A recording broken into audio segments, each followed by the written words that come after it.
La CNPS et sa nouvelle application mobile du régime social des travailleurs indépendants et NCA Bank Côte d'Ivoire, le vrai visage de la banque, vous offrent RTI Money.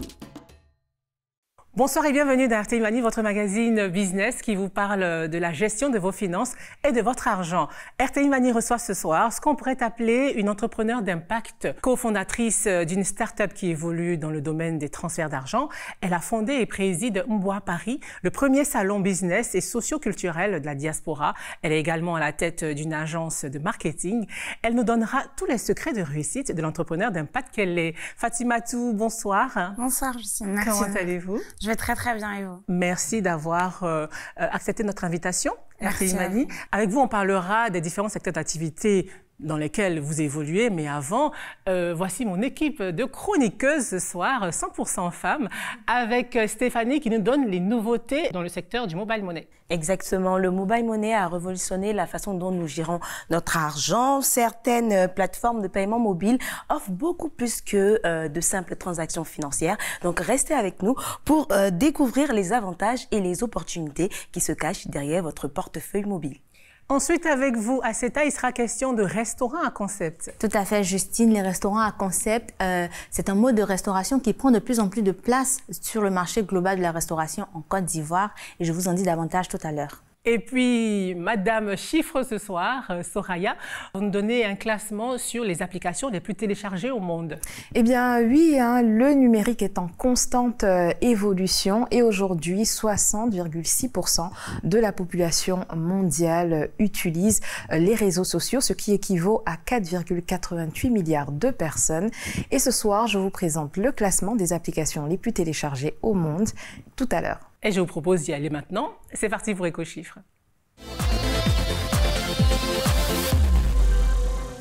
Alors, Soraya, vous nous parlez ce soir des chiffres des médias sociaux. Alors, selon Data AI, la première plateforme de données unifiée par l'intelligence artificielle, une plateforme qui réunit les données sur les consommateurs, mais aussi sur les estimations du marché, 36,5% du temps total passé sur Internet l'est sur les réseaux sociaux et près de la moitié des utilisateurs se servent de leur temps pour rester en contact avec leur famille, leurs amis, pour passer tout simplement le temps ou pour s'informer et lire l'actualité. Et grâce à ces données, nous aurons le classement des applications les plus téléchargées pour l'année 2023. Alors, dévoilez-nous ce classement. Alors, selon les données récentes de Data AI, TikTok est l'application la plus téléchargée au monde en 2023.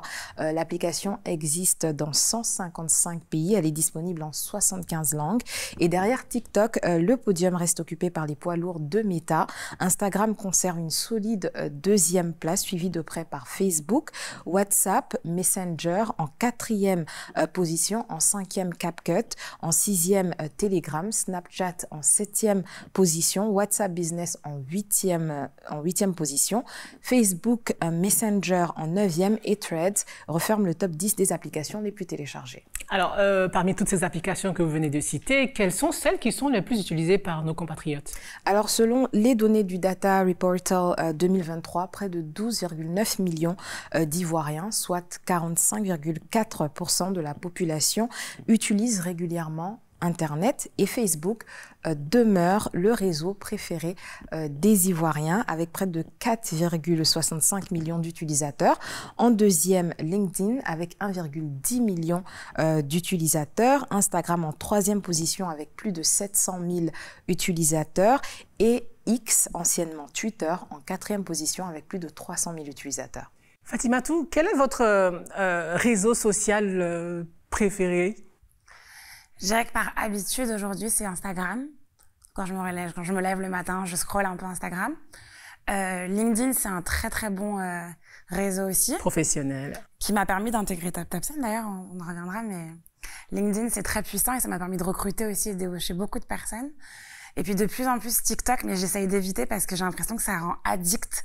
Donc j'évite TikTok, mais c'est un bon réseau social aussi. Merci Soraya, et allons découvrir maintenant un restaurant à concept et c'est dans le 24 heures avec. À cet ce soir, on parle de restaurant à concept avec vous, avec Plakali à Bourré. Totalement, Justine. Alors, avant tout, il faut savoir que les restaurants à thème ou à concept, c'est un mode de restauration dont l'offre des prestations, les menus et parfois même la décoration de l'établissement sont influencés par un thème. Donc, il peut s'agir d'un thème ethnique, restaurant japonais, restaurant africain, ou d'un thème lié à un produit ou à un concept, comme c'est le cas pour notre entrepreneur du jour, Véronique Vonan, qui a conceptualisé son restaurant autour d'un mets, le Plakali, qui est très prisé par la population ivoirienne. Elle a à ce jour 2 restaurants qui marchent assez bien, grâce notamment à une communication intense sur les réseaux sociaux. Elle a une page qui compte plus de 95 000 followers. Alors, d'où lui vient son concept? Combien elle investit? Quel est le secret de son succès? Et surtout, combien ça lui rapporte? On regarde.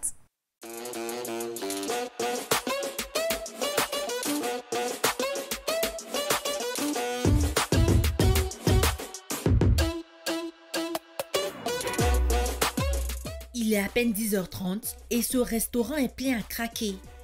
À l'origine de cette affluence, un mets, le Plakali, un plat obtenu à partir de pâte de manioc accompagné de sauce gombo garnie de poisson, viande et crustacés.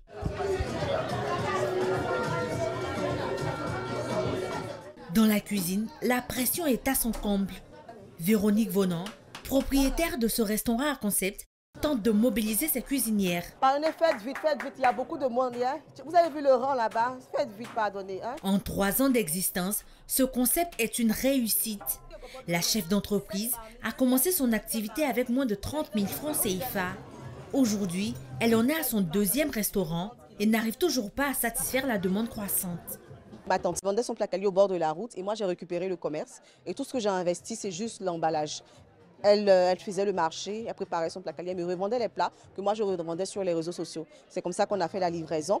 Après la livraison, on a fait le premier restaurant. Jusqu'à aujourd'hui, la demande est plus forte. Avec les 2 restaurants, on arrive à faire entre 600 et 700 plats par jour. C'est toujours comme ça, il y a du monde, il y a la demande, les gens veulent manger, les gens sont là. Ici, il faut compter à partir de 3 000 francs CFA pour un plat de Plakali, sa sauce et tous ses accompagnements.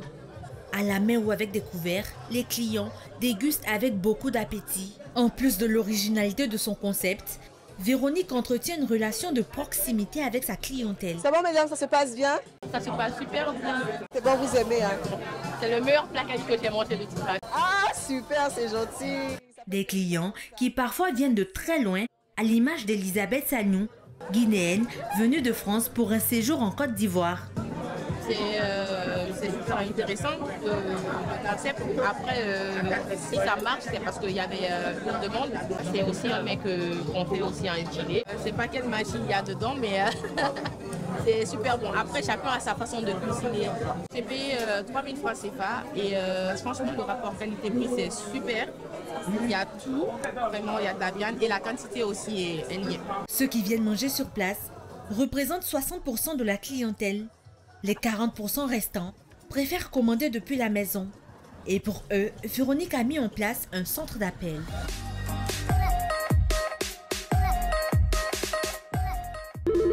Restaurant Le Plakali à Bourré, bonjour. Ce centre existe depuis 6 mois et reçoit en moyenne 1000 appels par jour avec plus de 150 commandes réceptionnées. Tu as dit au client en fait que s'il veut commander, comme on appelle ça l'escargot, il n'a qu'à venir à midi. L'escargot est prêt à partir de 10h. Pour ses installations, elle a investi environ 10 millions de francs CFA. Pour elle, c'est un canal qui lui a permis de se démarquer de la concurrence, mais aussi de gratter des parts de marché dans les pays occidentaux. Le centre d'appel permet d'augmenter les bénéfices parce que les clients sont pris rapidement. On reçoit plus d'appels, donc plus de commandes. On a le temps de mieux gérer les commandes. Si, sans le centre d'appel, on arrivait seulement à prendre 30 commandes, aujourd'hui, on arrive à prendre 150 commandes. Vous voyez la différence. Aujourd'hui, on a réussi le pari d'expédier en Europe des plats confectionnés déjà ici, congelés, à Paris, en Belgique, au Canada. Paris représente 5% du chiffre d'affaires du Plakali à Bourré parce que c'est plus de 200 plats envoyés par semaine.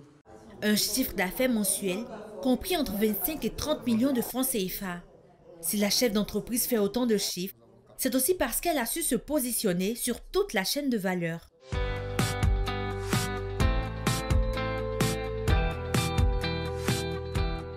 Benoît à plus de 60 km d'Abidjan.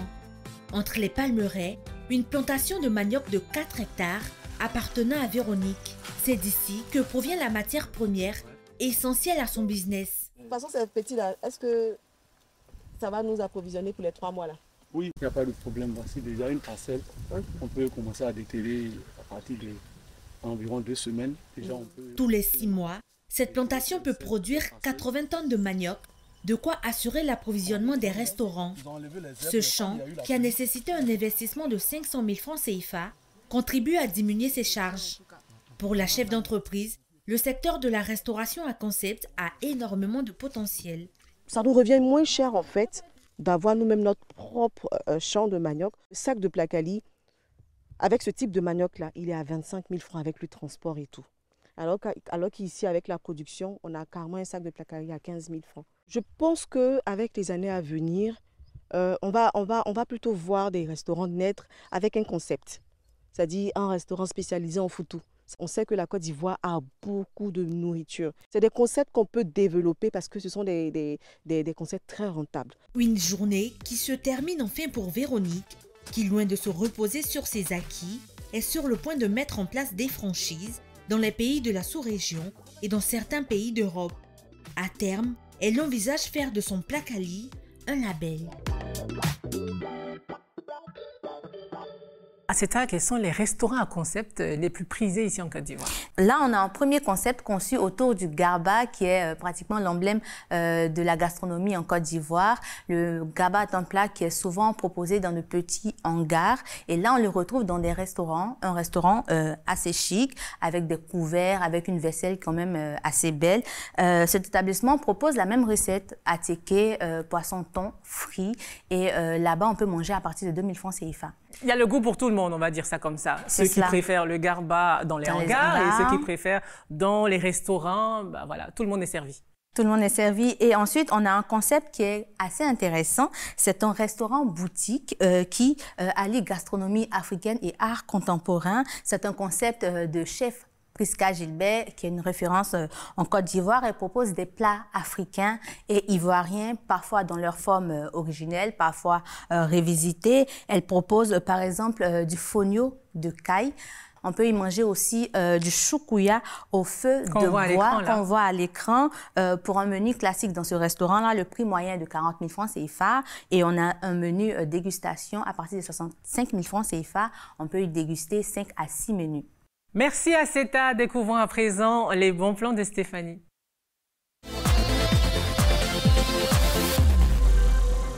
Stéphanie, vous nous parlez de mobile money et surtout focus sur les nouveautés. Alors, commençons tout de suite par le premier service mobile money d'un opérateur de téléphonie mobile qui vous propose une application tout en un. Donc, sur l'application, vous avez des informations sur votre ligne, votre numéro de téléphone, votre forfait. Vous avez aussi des informations sur votre compte mobile money, mais l'innovation, c'est le marché virtuel. Donc, sur ce marché-là, il y a un volet gaming. Vous pouvez trouver plusieurs jeux vidéo. Vous pouvez même recharger votre carte PlayStation. Vous pouvez écouter les derniers tubes, les meilleurs sons de vos artistes ivoiriens préférés. Vous pouvez aussi retrouver une centaine de contenus vidéo en streaming. Mais ce n'est pas tout. Vous avez accès, grâce à cette application, à un espace dédié à l'achat de téléphones et d'accessoires dernière génération. Donc, ça part des smartphones aux écouteurs, des coques de téléphone aux chargeurs. Vous pouvez aussi avoir des offres, des promotions, des forfaits disponibles uniquement via l'application. Donc, vous pouvez avoir des données Internet en bonus ou encore des appels en illimité. Donc là, c'est une panoplie d'offres, mais pour profiter de ces offres-là, vous allez devoir utiliser votre compte mobile money lors de l'achat.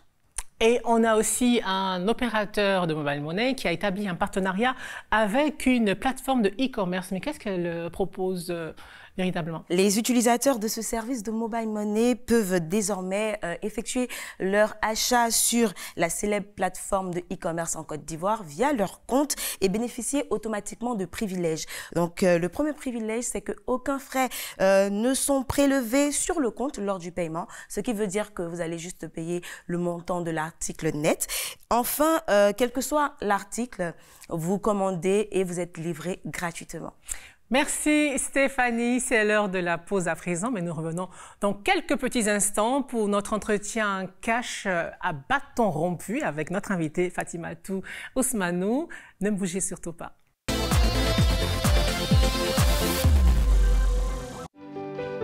Parce que la vie évolue, parce qu'on a tous besoin d'un partenaire qui nous accompagne pour démarrer et développer nos activités professionnelles en toute sérénité, pour rentabiliser nos investissements. Ma banque a conçu une formule tout compris, un pack de 7 services adaptés aux besoins de toutes les professions libérales, avec des facilités de financement et une offre dédiée aux pharmaciens et au corps médical. Rendez-vous dans nos espaces entreprises ou sur www.nciabank.ci. NCIA, le vrai visage de la banque. Ils sont nos champions, nos créateurs de richesses. Agriculteurs, transporteurs, artisans, commerçants, sportifs, ils prennent des risques au quotidien. Pour les protéger, la CNPS a créé le RSTI, le régime social des travailleurs indépendants, pour leur assurer des revenus en cas d'incapacité, de maternité et une pension de retraite à vie. CNPS, champion de la protection sociale. Avec Gadjiseli, célébrons nos travailleurs indépendants. La CNPS, maintenant, c'est pour tout le monde.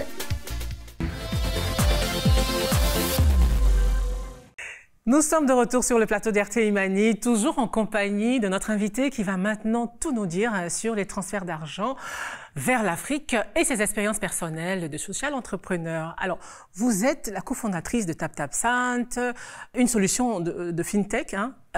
Quelle est sa mission véritable? Alors, TapTapSend, c'est une start-up qui aide la diaspora africaine et plus globalement la diaspora des pays émergents à envoyer de l'argent plus simplement et facilement vers leurs proches restés sur le continent africain. La mission principale de TapTapSend aujourd'hui, c'est de permettre de déplacer un maximum de capitaux du nord vers le sud. Pourquoi ce choix? Parce qu'on estime qu'il y a encore énormément de travail à faire à ce niveau, que pendant des années et des années, les opérateurs connus appliquaient des frais qui étaient très très importants. Et pour autant, c'est la diaspora qui investit tous les jours dans son pays. C'est le premier investisseur du continent africain et qu'il fallait trouver et apporter une solution qui soit fiable, moins coûteuse et qui leur permette de porter assistance à leur famille ou alors d'investir et de construire leur pays. Quel est votre regard sur l'écosystème même des transferts d'argent de ce secteur-là?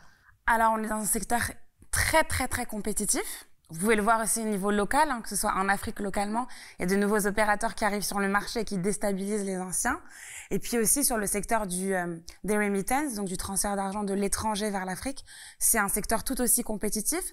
Donc on se doit d'écouter nos clients, d'écouter la diaspora, de comprendre aussi quelles sont leurs attentes. On a vu qu'il y a eu un véritable boom en Afrique du mobile money. Ça favorise l'inclusion financière. Donc nous, TapTapSend, on envoie vers les comptes mobile money. On n'a pas ouvert des centaines d'agences localement en Afrique. On a tout simplement envoyé vers les moyens qui existaient déjà. Donc la plus-value de notre application, c'est sa simplicité. C'est vraiment simple d'usage. C'est accessible à tout type de personnes, à tout type de génération. Et l'idée était vraiment de rendre cette plateforme utilisable même par les plus âgés. Aujourd'hui, avec notre application, on permet à des gens d'envoyer de l'argent comme si on envoyait un SMS.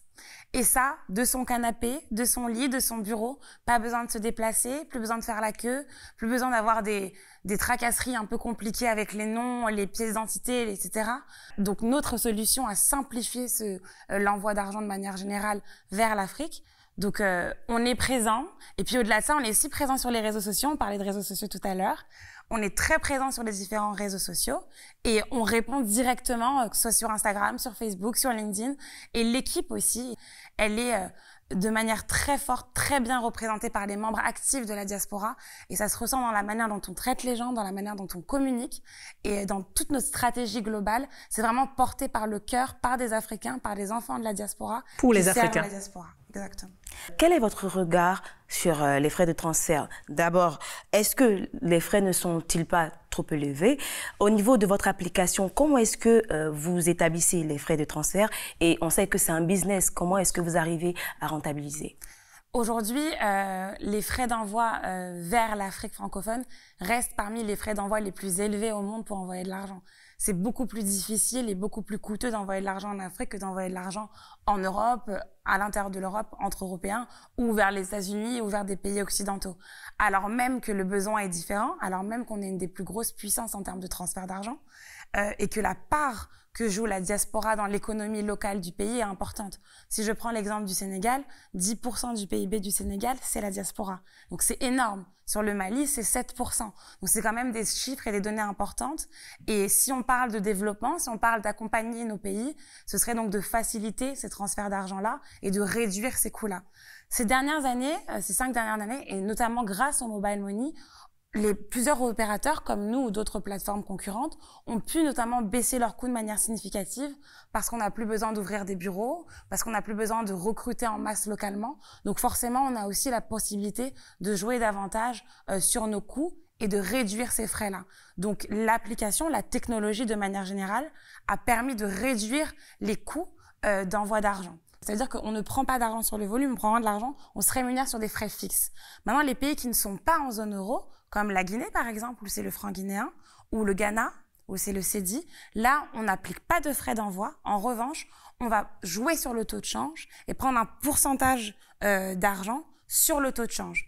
Et c'est comme ça qu'on va se rémunérer. Donc là, plus ils envoient une somme importante, plus on se rémunère. Donc notre modèle, il varie selon les différents pays. Pourquoi on ne peut pas appliquer ça sur la Côte d'Ivoire ou plus difficilement? C'est parce que tout simplement, le franc CFA est fixé sur l'euro et donc c'est plus difficile de jouer sur le taux de change. Et quelles sont vos difficultés dans ce domaine avec la cybercriminalité par exemple et aussi vos rapports avec les autres opérateurs? Est-ce que ce sont des partenaires ou des concurrents?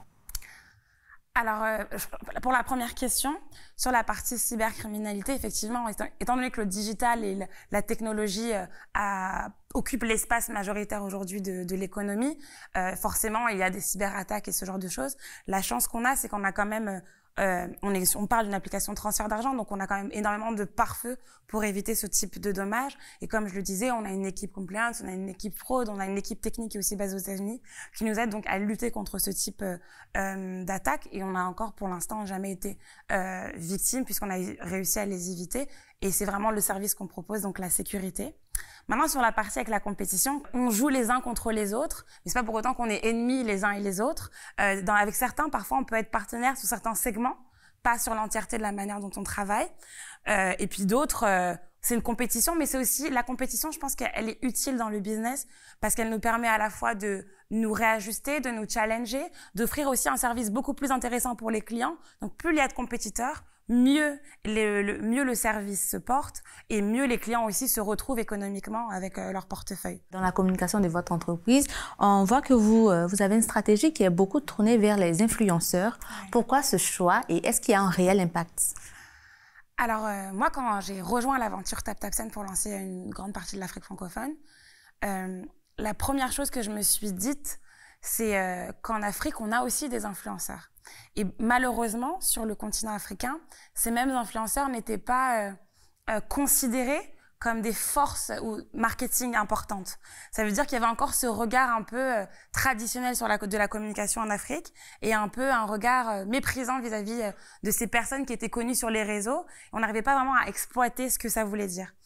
Et avec notre expérience aussi, le fait qu'on soit basé dans la diaspora et qu'on voit la force et la puissance d'influenceurs localement en France, par exemple, je me suis dit c'est impossible, je pourrais pas faire ça toute seule.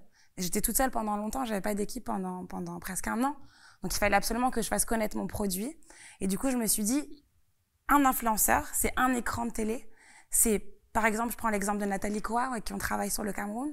Parfois, c'est 1 million de vues sur une vidéo. Vous imaginez 1 million de personnes. Ça veut dire qu'aujourd'hui, faire de la publicité à la télévision, c'est de la visibilité. Faire de la publicité sur des panneaux, c'est de la visibilité. Mais ça ne permet pas de convertir. Alors qu'un influenceur, non seulement il rend visible ta marque, en plus, il la teste, il l'utilise, donc il te fait un retour qui te permet d'améliorer ton produit. Mais en plus de ça, il convertit parce que les gens veulent leur vie. Ça veut dire que les gens veulent savoir quelles sont leurs habitudes de consommation. Donc, ça veut dire qu'en une personne, en une action marketing, je combine 3 de mes challenges personnels.